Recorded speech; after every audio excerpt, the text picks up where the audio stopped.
اس کا لفظی ترجمہ کرتا ہوں. الم تر کیف فعل ربک باصحاب الفیل، کیا آپ نے دیکھا نہیں کہ تیرے رب نے ہاتھی والوں کے ساتھ کیسا سلوک کیا. الم یجعل کیدہم فی تضلیل، کیا اس اللہ نے ان کی تدبیر کو باطل نہیں بنا دیا، باطل نہیں کر دیا.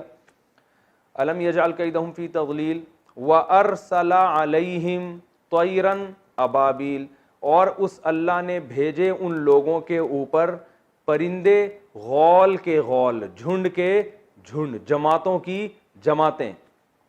ترمیہم، وہ پرندے پھینک رہے تھے ان لوگوں کے اوپر، بحجارۃ، ایسے پتھروں کے ساتھ، یعنی ترمی کا معنی فائرنگ کر رہے تھے، پھینک رہے تھے ایسے پتھروں کے ساتھ، بحجارۃ، ایسے پتھروں کے ساتھ، من سجیل، جو سجیل کے پتھر تھے، یعنی سخت مٹی کے جیسے پتھر ہوتے ہیں نا، وہ والے پتھر تھے. فجعلہم، پس، فا کا معنی ہوتا ہے پس، پس بنا دیا اللہ نے ان کو کعصفن، ایک بھوسے کی طرح، معقول، کھایا ہوا بھوسا، ایسے بنا دیا جیسے کھایا ہوا بھس ہوتا ہے. یہ اس آیت کا لفظی ترجمہ ہے. ٹھیک ہے بھائی، کتنا ٹائم رہ گیا؟ 9 منٹ. ہم اس کی تفسیر بھی کمپلیٹ کر دیتے ہیں، بہت آسان ہے. ہوا یہ تھا کہ رسول اللہ صلی اللہ علیہ وسلم کی ولادت سے 50 دن پہلے یہ ہوا کہ یمن میں جو حبشہ کا بادشاہ تھا نا، حبشہ کے بادشاہ کا گورنر تھا یمن میں، اس کا نام تھا ابرہہ. وہ تھا عیسائی، سارے عیسائی تھے اس وقت، ان علاقوں کے جتنے لوگ تھے. اس نے ایک کنیسہ بنایا، چرچ بنایا. اب ظاہر ہے چرچ میں وہ رش اس دور میں بھی نہیں ہوتا تھا جو بیت اللہ میں ہوتا ہے. اس دور میں بھی بیت اللہ میں لوگ زیادہ جاتے تھے، کیونکہ حج بیت اللہ میں اس دور میں بھی ابراہیم علیہ السلام کے دور سے چلا آ رہا تھا. تو اس نے کہا یار یہ کیا مسئلہ ہے، عرب جن کو کچھ آتا واتا نہیں ہے اور ان کی زمین ریگستان پر مشتمل ہے، نہ کھانے کو نہ پینے کو، لیکن ان کے پاس ایک گھر ہے جہاں ساری دنیا حج کے لیے جاتی ہے، اور ہماری جو کنیسہ میں اور چرچ میں کوئی بھی نہیں آتا. تو اس نے کیا کیا، وہاں پہ حج شروع کر دیا، اعلان کر دیا یہاں حج ہوگا، پبلک یہاں آئے گی. عربوں کو غصہ آیا تو کسی عرب نے یمن میں نا، وہاں جا کے، بعض روایات میں ملتا ہے وہاں قضائے حاجت کر دی اس کے جا کے چرچ میں، بعض میں آتا ہے کہ آگ لگا دی، کچھ بھی، یعنی جو بھی ہوتا ہے. اس کو غصہ آیا، اس نے کہا ایسی کی تیسی میں بہت بڑا لشکر لے کر مکہ پہ حملہ کروں گا اور بیت اللہ کو گرا دوں گا، خانہ کعبہ کو گراؤں گا، تاکہ حج جو ہے نا اب یہاں ہوا کرے، پبلک وہاں نہ جایا کرے. اتنا بڑا لشکر لے کر وہ آیا تو ظاہر ہے عربوں میں اتنے بڑے لشکر سے لڑنے کی طاقت نہیں تھی. تو ابرہہ نے، کیونکہ اس وقت نبی صلی اللہ علیہ وسلم کے دادا حضرت عبد المطلب وہ بیت اللہ کے متولی تھے، رکھوالے تھے، بیت اللہ کی حفاظت پہ مامون تھے، اور ان کو اسی وجہ سے فضیلت حاصل تھی.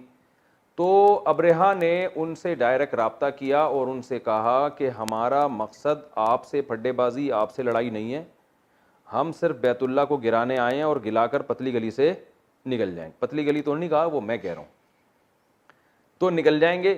عبد المطلب نے دیکھا کہ اتنا بڑا لشکر ہے، ہم میں اس سے لڑنے کی طاقت نہیں ہے. تو عبد المطلب نے یہ ارادہ کیا کہ بھائی ہم نہیں لڑ سکتے ان سے، اور یہ بھی کہا کہ اللہ کا گھر ہے، اللہ اس کی حفاظت کرے گا. اور وہ عبد المطلب کے اونٹ بھی لے گیا تھا، لڑائی کے دوران آیا نا، پہلے حملہ کیا تو اونٹ لے گیا. تو عبد المطلب نے ان سے اونٹ چھڑوا لیے، کہا کہ بھائی یہ میرے ہیں، میں اس کا مطالبہ کرتا ہوں، باقی رہا تک جہاں تک گھر کا معاملہ ہے، اللہ کے گھر کا، تو اللہ ہے جو اس کی حفاظت خود کرے گا، اللہ کا گھر ہے. کیونکہ اسباب کی دنیا میں ان میں لڑنے کی طاقت تھی نہیں، ان کو پتا تھا ہم لڑیں گے تو مارے جائیں گے سارے. ابرہہ کے پاس تھے بہت بڑے بڑے ہاتھی، اور عرب ہاتھیوں کی جنگ سے ویسے بھی مانوس نہیں تھے، وہ تو گھوڑے کی لڑائیوں کے عادی تھے، ہاتھی تو وہ دیکھے نہیں تھے ان لوگوں نے کبھی. آج بھی عرب کے ریگستانوں میں ہاتھی کی تو خوراک اتنی ہوتی ہے، اس کو تو بہت زیادہ گھاس چاہیے اور بہت خوراک چاہیے اس کو، بہت زیادہ. تو جب وہ طائف کے راستے سے آ رہا تھا تو انہوں نے وادی محصر میں پڑاؤ ڈالا، اور عبد المطلب اپنے جو ہے نا لوگوں کو لے کر پہاڑوں کے کناروں پہ چلے گئے کہ دیکھیں اللہ اپنے گھر کی کیسے حفاظت کرتا ہے.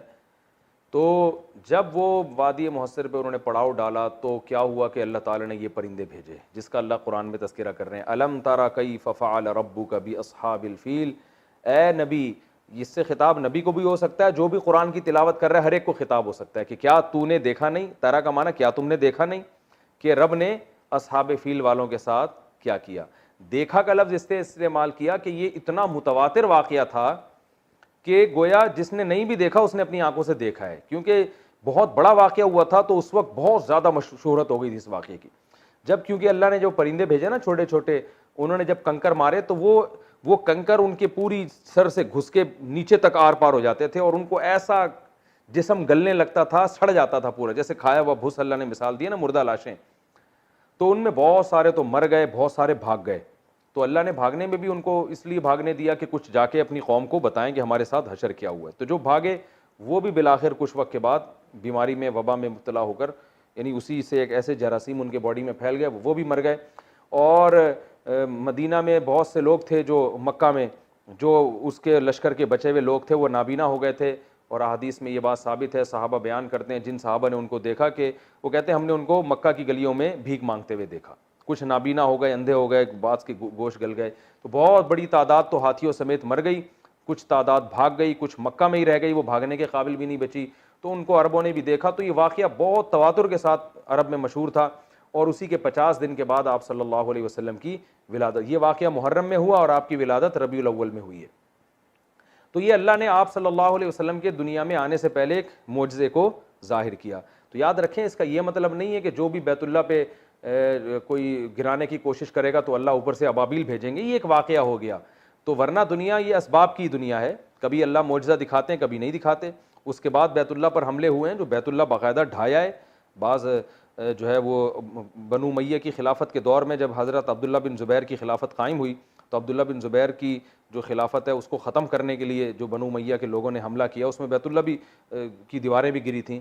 تو یہ اس لیے کہہ رہا ہوں کہ ایتھیس اور جو مذہب مخالف لوگ ہیں وہ یہ کہہ سکتے ہیں کہ بیت اللہ کو اللہ نہ کرے کوئی گرانا چاہے تو کوئی اوپر سے فرشتے نہیں آتے.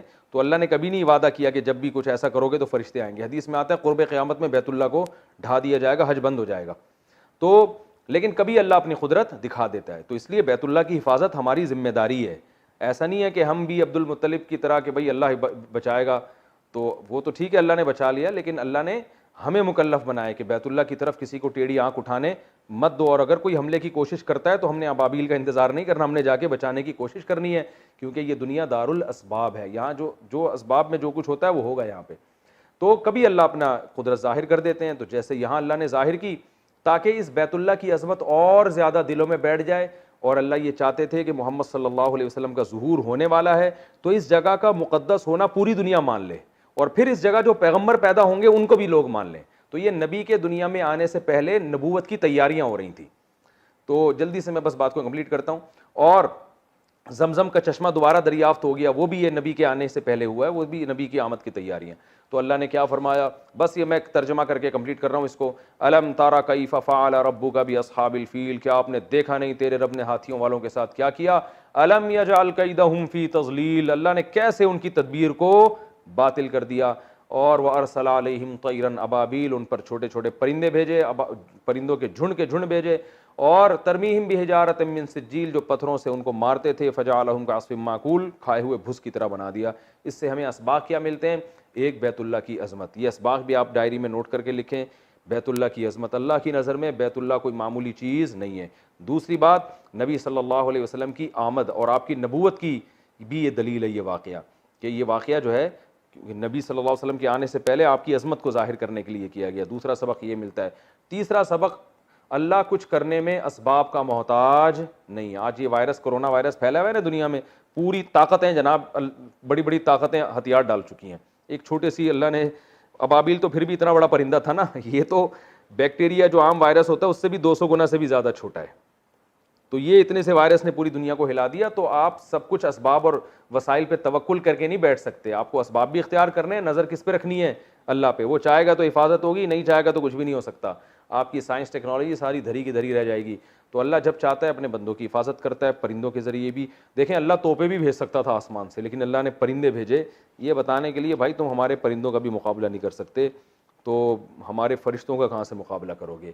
تو یہ اس صورت میں ہمیں اسباب ملتے ہیں اور ہمیں اس میں سبق ملتا ہے کہ ہم اللہ کی نافرمانی سے بچیں اور پھر ہمیں رزق کی تنگی کا خوف ہو تو اللہ پہ نظر رکھیں کہ بھئی اللہ کچھ کرنے میں اسباب کا محتاج نہیں ہے. عزت بھی وہ بغیر سبب کے دے سکتا ہے, پیسہ بھی دے سکتا ہے, تو سب سے پہلے اللہ کو راضی کرنا ہے, باقی سارے کام بعد کے ہیں. اللہ تعالیٰ سمجھنے کی, عمل کرنے کی توفیق عطا فرمائے. کل جو ہم درس پڑھیں گے انشاءاللہ لی ایلافی قریشن کا پڑھیں گے.